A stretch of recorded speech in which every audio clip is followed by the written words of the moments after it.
Okay, hello everyone, welcome back to the channel. Today we are here with the chapter of geography, that is human environment, settlement, transport and communication for class 7th.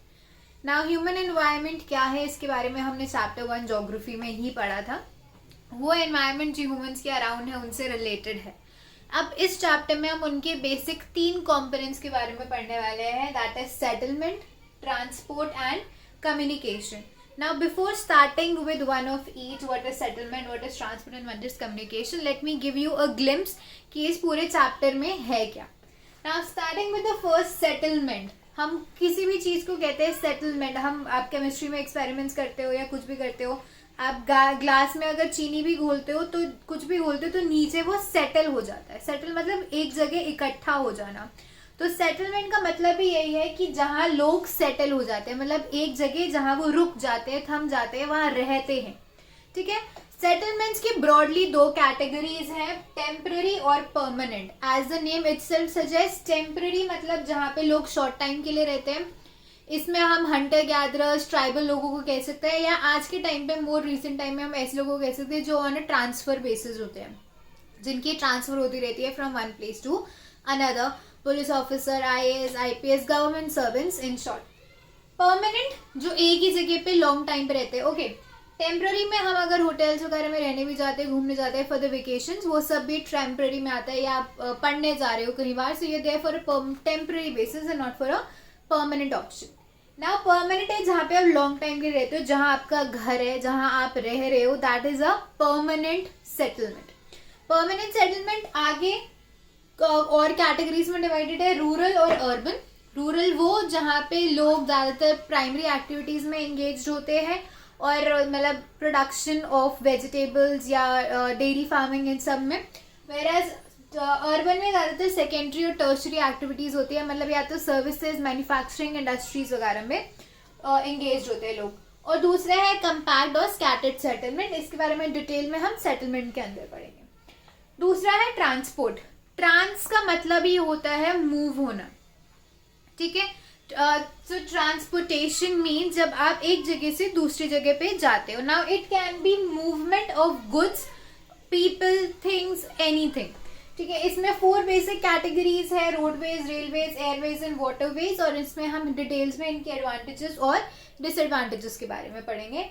Now communication. Communication है बात करना. अब इसमें बहुत important है कि दोनों जनों को, जो बोल रहा है और जो सुन रहा है या सुन रही है, उनके बीच में एक कॉमन मीडियम होना चाहिए. ये नहीं मैं यहाँ खड़े होकर फ्रेंच में बोल रही हूँ और मैं सोच लूँ कि मैंने ये आपके साथ कम्युनिकेट कर दिया. सो जो बोल रहा है और जो सुन रहा है, दोनों में अंडरस्टैंडिंग होनी चाहिए. It can be of my messages, feelings, what I am thinking, anything. और ये किसी भी तरीके से हो सकती है, बोल के, लिख के या बॉडी लैंग्वेजेस के थ्रू भी.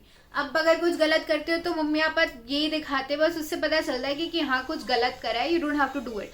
सो that is a body language.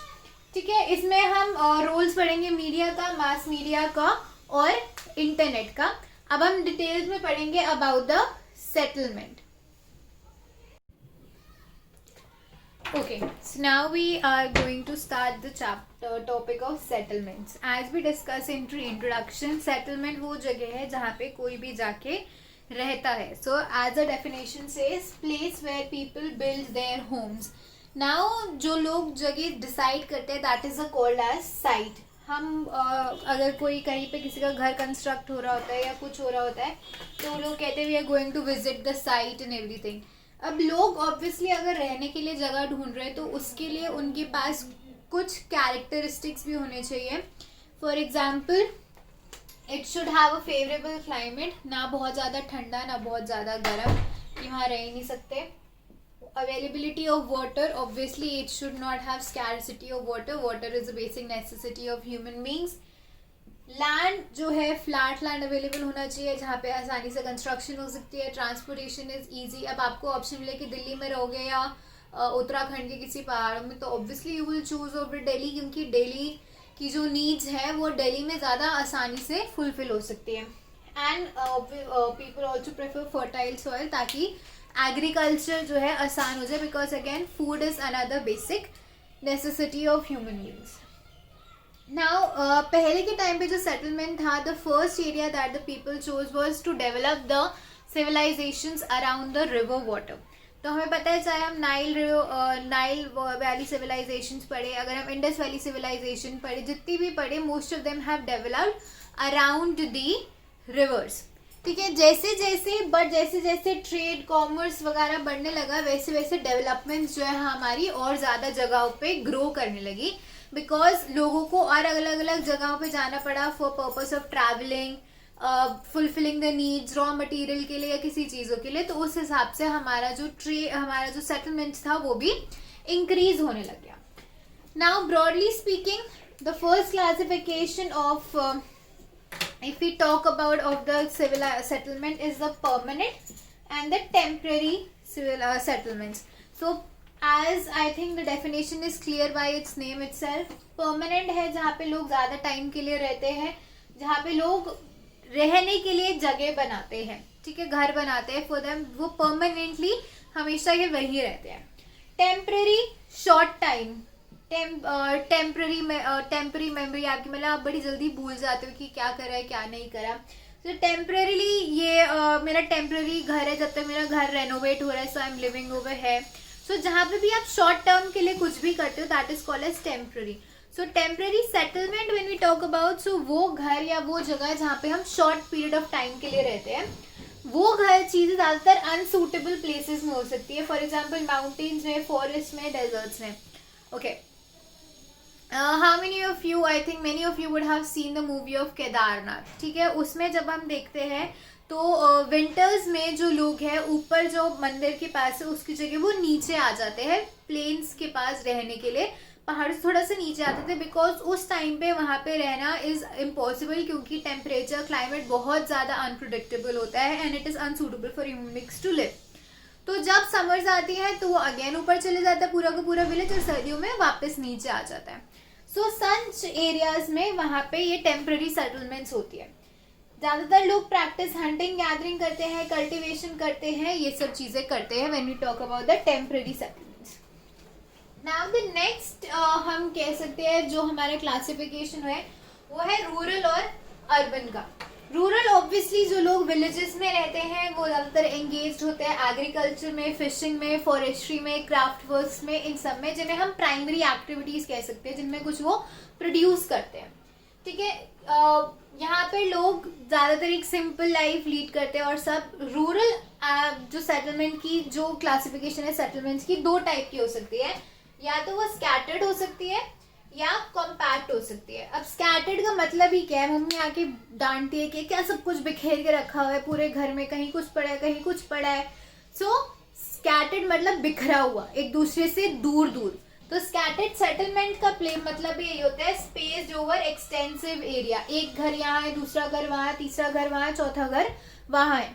So because वो एरिया इतना फेवरेबल नहीं होता ह्यूमन बींग्स के रहने के लिए कि वहाँ पे कम लोग रहते हैं, इसलिए वहाँ पे बड़े बड़े घर और एक दूसरे से दूर दूर रहते हैं. फॉर एग्जाम्पल माउंटेन्स में या डेजर्ट्स में आपको दूर दूर घर मिलेंगे, क्योंकि वहाँ पे ना तो क्लाइमेट फेवरेबल है, ना लैंड फेवरेबल है, ना अवेलेबिलिटी ऑफ वाटर है. दूसरी तरफ हमारे पास कॉम्पैक्ट सेटलमेंट है. कॉम्पैक्ट का मतलब ही यही होता है प्रेस टुगेदर, या पास में जो चीज़ करी हुई है कॉम्पैक्ट है. हम लिखते हैं कि right it in compact, right in brief हम कहते हैं, तो मतलब छोटा सा, आप फटाफट से बताओ कि क्या है. हम कंप्रेस करते हैं कई कबार कंप्यूटर में फाइल्स, तो मतलब यही होता है कि जो इतनी बड़ी फाइल है उसे छोटा सा कर दो. तो मतलब जो लोग इतने बड़े एरिया में रहते हैं वो इतने से एरिया में रहते हैं.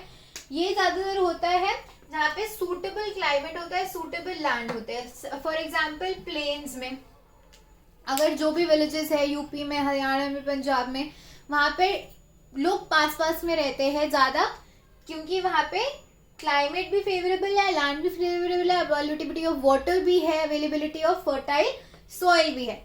तो यहाँ पे कॉम्पैक्ट सेटलमेंट्स होती है. ठीक है, नाउ हमने रूरल के बारे में बात कर लिया. अब रूरल एरियाज में एक और इंटरेस्टिंग चीज़ है कि लोग जो है अपना घर बनाते हैं सूट करने के लिए उनके एनवायरनमेंट को. पहले तो जो भी उनके पास आसपास रॉ मटेरियल होता है ज़्यादातर वो उसी को यूज़ करके बना लेते हैं, मड्स को, ब्रिक्स को, जो थाच लीव्स वगैरह होती है उनको. और अगर नहीं तो वो लोग ऐसे घर बनाते हैं जो उनके एनवायरनमेंट को सूट करे.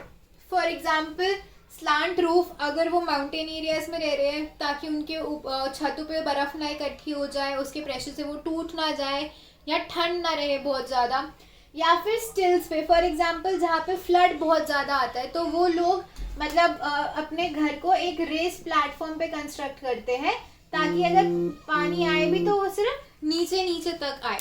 सो ये सारी कंडीशंस को फुलफिल करते हैं, specially people living in the rural areas. Now talking about the urban areas, obviously they are living in the cities and the towns, और वो लोग ज़्यादातर इंगेज होते हैं मैन्युफैक्चरिंग, ट्रेडिंग में या सर्विसेज में. मतलब ज़्यादातर आपके सर्विसेज इंडस्ट्रीज वगैरह में जो सारे लोग रहते हैं वो सब लोग यहाँ पे engaged होते हैं. So this is most broadly the classification of the settlement, starting from the first classification of permanent and temporary, then rural and urban, which rural is further divided into scattered and compact settlement. Okay, so now we are going to study about the second aspect of human environment, that is transportation. अब transportation क्या है? जैसे कि मैंने introductory video में बनाया था, means by which goods and people move. ये तीन हमारे पास highlights हैं. कोई भी वो जरिया, any means through which goods या people move is called as transportation. चाहे वो रिक्शे से जा रहे हो, गाड़ी से जा रहे हो, ट्रेन से जा रहे हो, बस से जा रहे हो, पैदल जा रहे हो, जो भी जा रहे हो, that is a means by which people move and that is called as a transportation. For example आपको स्कूल में भी कई बार बोला जाता है what is your means of transport for going home. आप वॉक करके जा रहे हो, ऑन योर ओन जा रहे हो, वैन से जा रहे हो, बस से जा रहे हो, कार से जा रहे हो, so that is a means of transportation. Sorry, हमारा means of transportation over the period of time बहुत ज़्यादा इवॉल्व हुआ है. पहले लोग पैदल ही जाते थे. आपने मूवीज, हिस्टोरिकल मूवीज में देखा होगा कि एक आदमी आता है इतना बड़ा सा वो लेके, और उसके बाद राजाओं के सामने पड़ता है फरमान कि उन्होंने ये संदेश भेजा है आपके लिए. उसके बाद एनिमल बैग्स पे, बीट हॉर्सेस, कैमल्स, इन सब के बैग पे, so people started using animals. Then carts वगैरह, बुलक कार्ट्स एंड ये सब. And now we have all the means of transportation, be it car, railways, airways. Even people are now traveling to outside the earth also, into the space stations also. We have rockets and everything. We are going to moon, to Mars. So the means of transportation have evolved a lot. But still in some of the places animals are still used. For example, अगर आप national, international कहीं पे भी बात करो, especially in the mountain areas, कहीं पे llamas, yaks, they are still used. Desert area में camels are still used. शादियों में घोड़े are still used. Horses are still used. So all these places, animals are still being used at certain places. Now broadly, our transportation has been classified into 4 means of transportation: roadways, railways, waterways and airways. Now starting with the first, that is the roadways. Roadways हमारा सबसे most common means of transportation है. आपको यहाँ से school जाना है, यहाँ से आपको किसी के फ्रेंड के घर जाना है, किसी रिलेटिव के घर जाना है, तो आप रोडवेज जाओगे, अनटिल अनलेस ऑब्वियसली वो कहीं बाहर रहते हैं. तो this is the most common and easy means of transportation जो मैक्सिमम लोगों के पास एक्सेसिबल होता है. It provides us door to door service. मतलब अगर आपको चाहे कहीं और भी जाना है, अगर आपको एयरपोर्ट भी जाना है, आपको रेलवे स्टेशन भी जाना है, आपको पोर्ट पे भी जाना है, तो वहाँ तक जाने के लिए आपको सड़क चाहिए. ऐसा तो नहीं है आप घर से बाहर निकलोगे और रेलवे स्टेशन है या एयरपोर्ट है या वहीं से आपको रेल या फ्लाइट लेने आ रही है. So this provides a door to door services. आपको यहाँ से आप गाड़ी में बैठोगे, साइकिल में बैठोगे, रिक्शे में बैठोगे, कहीं पे जाओगे और आपको जहाँ आपकी डेस्टिनेशन है वहाँ जाके उतारेगा. So this is a door to door service.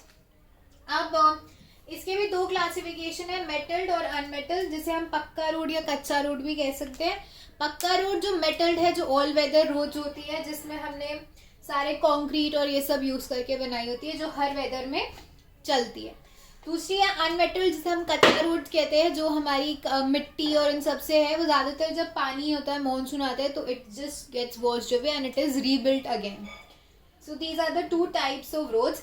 Apart from that, now अब तो हमारे पास सबवेज हैं जो मतलब अंडरग्राउंड होके जाते हैं. We have flyovers that are going above from the above the roads.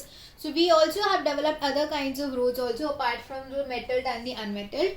Now let us talk about the advantages and the disadvantages. सबसे पहले सड़क की क्या डिसएडवांटेज रोडवेज की.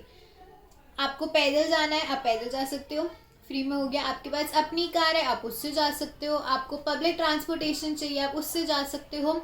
सो it is a cheap means of transportation. आपको ticket खर्चने की ज़रूरत बहुत कम पड़ती है until and unless it is a public transport, या आप ऊबर ओला ऐसी चीज़ें कोई हायर कर रहे हो। Okay, as I said to you in the starting, it is provides a door to door services, और वो रेलवेज या वाटरवेज या एयरवेज से हमें कनेक्ट करता है। हमें रेलवेज जाना है, रेलवे स्टेशन जाना है, तो हमें रोड के थ्रू जाना है, रोडवेज के थ्रू वाटर। अगर हमें पोर्ट पे जाना है तो चाहिए, और एयरपोर्ट पे जाना है तब भी चाहिए। डिसएडवांटेजेस क्या है? ट्रैफिक जो बहुत ज़्यादा दिन ब दिन बढ़ता ही जा रहा है, क्योंकि लोगों के पास इतनी सारा गाड़ियाँ और ये सब होने लग गए हैं। Pollution, one of the most major concern, जिसकी वजह से at least Delhi has covered, it has transferred its public, जो भी हमारा ट्रांसपोर्टेशन है, टैक्सीज है, they have to be running on CNG, because vehicular से पोल्यूशन जो है वो बहुत ज़्यादा हो गया था। And lastly the accident, road rage, road accidents are one of the another major concerns, जिसमें people lose a lot of their life or get hurt a lot. So this is another disadvantage of the roadways. Now India में जो roadways mainly जो cities और states को connect करता है, that are national highways, और उसको look after करती है NHAI, that is National Highway Authority of India. Now it is planning on building, or not planning, it has started building a golden quadrilateral. Quadrilateral, I hope maths में सबने पढ़ा है this type of a quadrilateral. So over here we have Delhi, over here we have Bombay, we have Chennai and Kolkata. So it is connecting the four major states, four major cities of India, and it will also have a diagonal connection. So it will connect Delhi to Chennai as well as Bombay to Kolkata, which is building as a golden quadrilateral. Apart from that, India में जो Manali Leh highway है, this is the highest motorable road of the world. मतलब height पे सबसे ज़्यादा अगर कोई motorable road है तो this is the Manali Leh highway in India. So next is about the railways. Railways हम सबको पता है काफ़ी टाइम से डेवलप्ड है इंडिया में. It was brought by the Britishers, but पहले it was the steam engines that were used and it converted to diesel engines, and now we have the electric engines. Railways use होते हैं जब हमें heavy goods transport करने होते हैं, या people if you have to transport over a longer distance. So compared to the roadways, it is much cheaper and it is also much faster, we can say. Okay, now up to forget just about the steam engines, diesel engines, electric engines. Now we also have different types of train, bullet train, metros, fast trains, which are very quick, जो हमें within the state, between the states भी transportation facilities को provide कराती है. अब railways के क्या advantages हैं?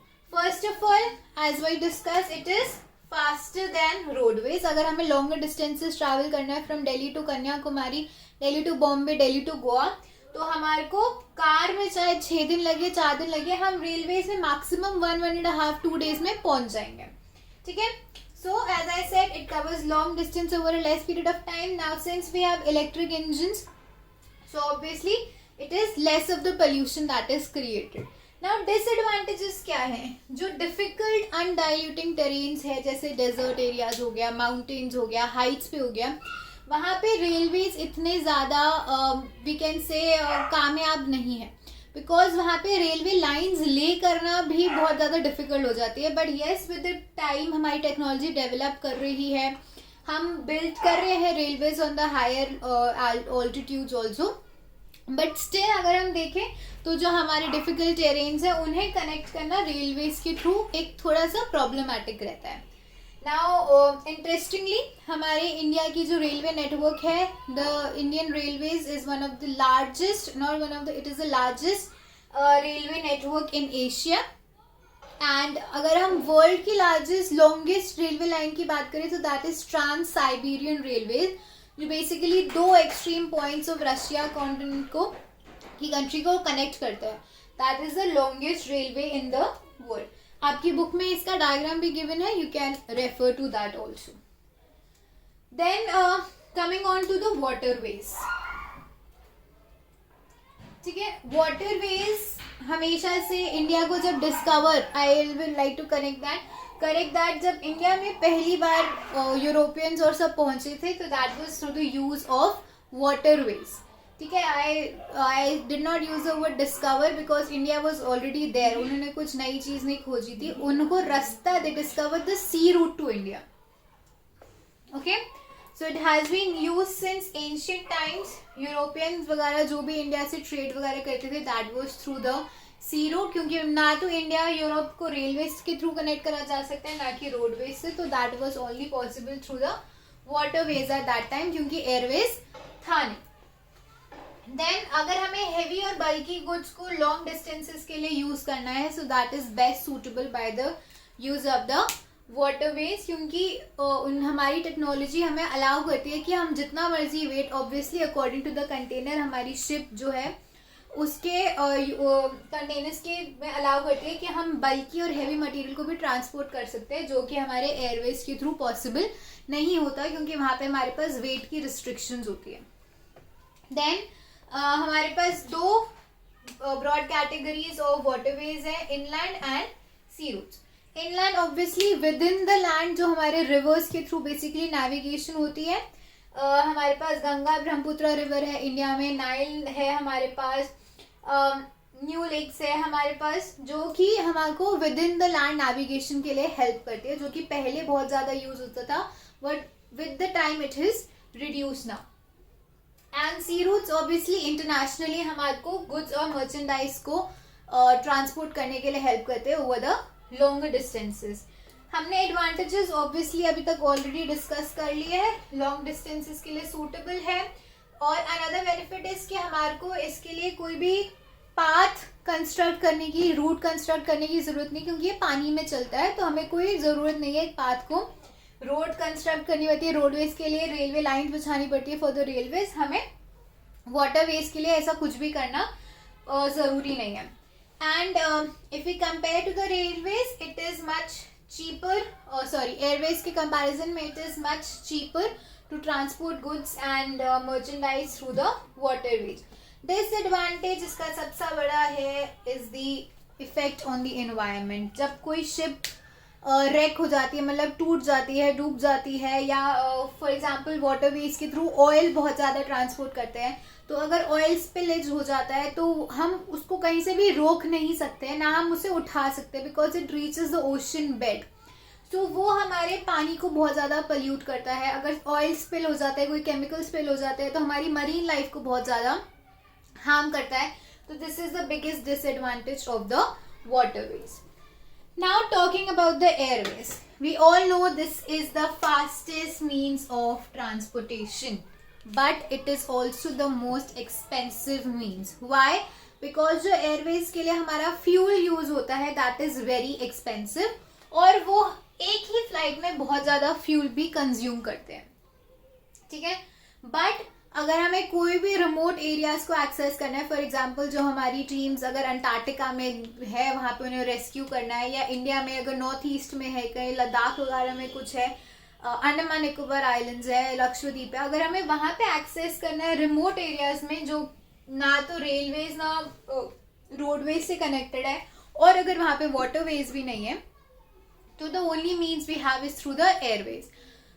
कोई भी इवैक्यूएशन प्रोग्राम होता है, कोई भी नेचुरल डिजास्टर्स होते हैं, जिस टाइम पे हमारे ये बाकी 3 ways of transportation, because waterways limited है, हर जगह पॉसिबल नहीं है, तो नेचुरल डिजास्टर्स है, फ्लड है, अर्थक्वेक है, अगर क्लाउड बर्स्ट हुआ है, कुछ भी है, लैंडस्लाइड्स है, so we do not have the opportunity to use waterway railways और roadways, so we are only left with the airways. तो जो इमरजेंसी पैकेजेस वो डिलीवर करते हैं, रेस्क्यू किट्स डिलीवर करते हैं, रेस्क्यू करते हैं, या वो पहले सिर्फ एक अंदाजा लेना चाहते हैं कि डिजास्टर कितना बड़ा हुआ है, what steps we can do, then the only means of transportation is airways. इसमें हमारे पास एरोप्लेन्स है, हेलीकॉप्टर्स है, now we have jets and everything, so it is also developed. Now advantages, as we have already discussed, this is the fastest means of transport, helps in natural disaster, connects us to remote areas and help in the evacuation processes. Disadvantage, most expensive and it is highly affected by the weather. अगर weather suitable नहीं होता, we can not take off in such conditions.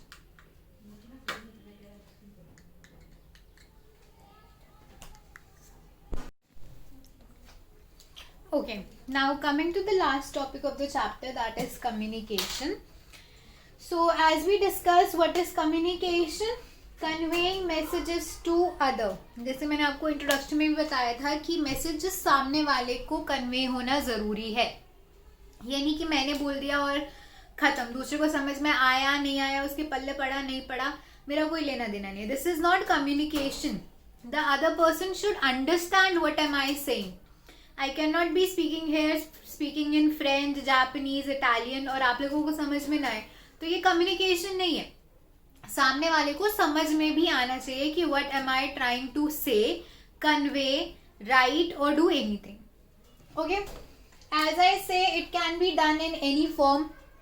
मैंने आपको पहले ही बताया था, communication बोल के हो सकता है जैसे मैं कर रही हूँ, लिख के हो सकता है जैसे मेरे पीछे लिखा हुआ है, एंड बॉडी लैंग्वेज के थ्रू भी हो सकता है. ठीक है, क्लास में टीचर गुस्से में आती है तो आपको पता चल जाता है आज कुछ पंगे नहीं लेने, टीचर बहुत गुस्से में है. स्माइल करते हुए आएंगी, अरे आज मैम का मूड बड़ा अच्छा है, चलो मैम के साथ मस्ती करते हैं. पेरेंट्स ने सिर्फ 4 लोग बैठे उनके सामने सिर्फ आंख दिखाई तो नहीं अच्छा ये नहीं करना, डांट पड़ सकती है. So this is all body language. जो लोग बोल नहीं सुन सकते या सुन नहीं सकते उनके लिए हम साइन लैंग्वेजेस यूज करते हैं, अप डाउन ये सब. So this is all means of communication. ठीक है, विद द टेक्नोलॉजी ऑब्वियसली हम we have develop new and faster means of communication. पहले लोग आते थे, मैंने आपको पहले ही बताया, वो राजा ने ये संदेश भेजा है आपके लिए. फिर कभी आता है कि through pigeons we use for the purpose of communication, letters के थ्रू, पोस्ट ऑफिसेज, लेटर्स. अब तो विद इन सेकेंड्स फोन उठाया और कॉल करी, वीडियो कॉल कर ली, and there is hardly a fraction of seconds का डिफरेंस कि यहाँ से मैंने बोला और वहाँ से सामने वाले ने सुना या पढ़ा या देखा, whichever means I am using. So our means of communication has definitely improved a lot and it's become much faster and efficient.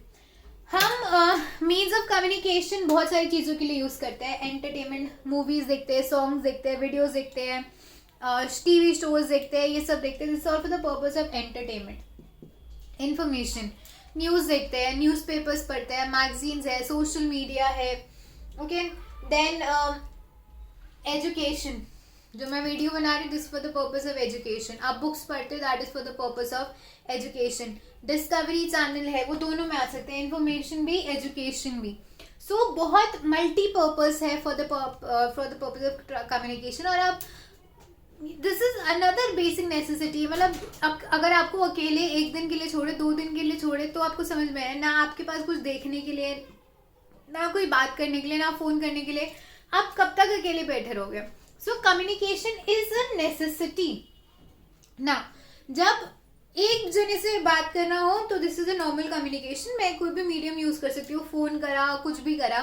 But जब मुझे बहुत सारे लोगों से एक टाइम में बात करना पड़ता है तो that is called as mass media.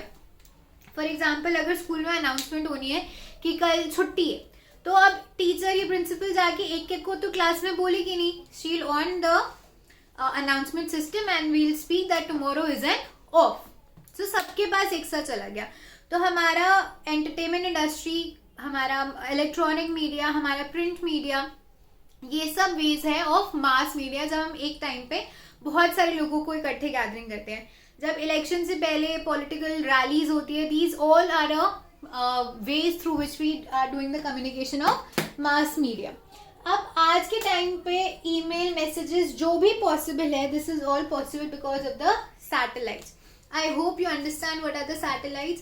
The man-made things that are sent into the orbit to orbit around the earth. जो हमारे इलेक्ट्रॉनिक सिग्नल्स हम अर्थ से भेजते हैं वो वापस रिफ्लेक्ट बैक करते हैं. और ये सब पॉसिबल है with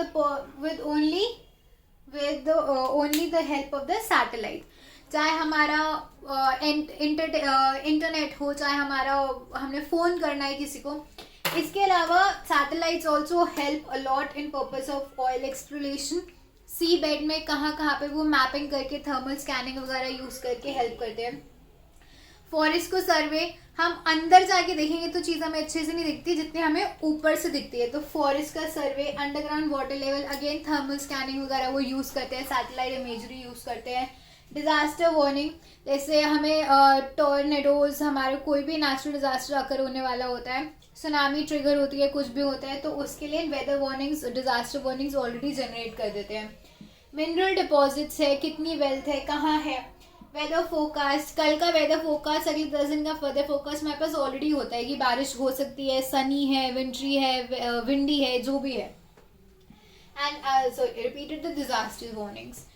नाउ ये सब पॉसिबल होता है with the means of internet. ठीक है, ईमेल्स हो गया हमारा, वायरलेस कम्युनिकेशन. अब तो हम ई शॉपिंग, घर बैठे बैठे रेलवे टिकट्स बुक करी, मूवीज की टिकट्स बुक करी, शॉपिंग करी, खाना मंगाया. Everything is possible because of the internet, and internet is possible because of the satellite, and all this has made the world a global village, or what we can call as a large global society, because within seconds हम एक दूसरे से connect हो जाते हैं.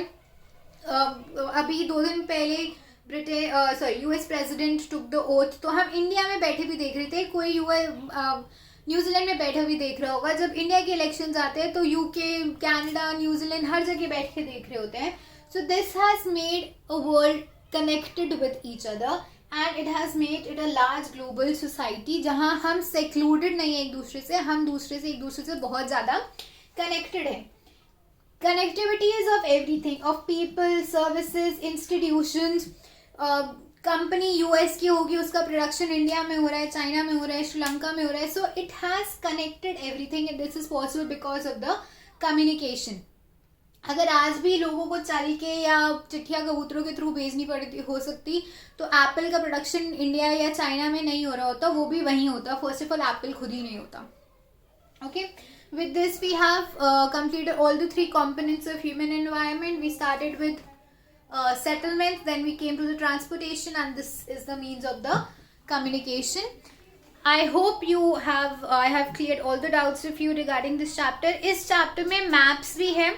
For example, आपको important ports आने चाहिए of the world, आपको important airports आने चाहिए world के, और specifically इंडिया के भी. इंडिया के जो भी इंटरनेशनल एयरपोर्ट्स है, जैसे इंदिरा गांधी नेशनल एयरपोर्ट है, बॉम्बे में आपका एयरपोर्ट्स है, कोलकाता में एयरपोर्ट्स है, ये सारे एयरपोर्ट्स के नाम आपको याद होने चाहिए, पोर्ट्स के नाम याद होने चाहिए. So these are few things that you should remember. Trans Siberian railways को आप मार्क कर सकते हो दोनों एजेस पे, and for that you can refer your text book of NCERT. And apart from that, if you still have any doubts, you can leave in the comment box, and do like and share the video, and do subscribe to the channel for further more videos, and you can also leave the suggestion which you want for the next chapter video to be made. Thank you.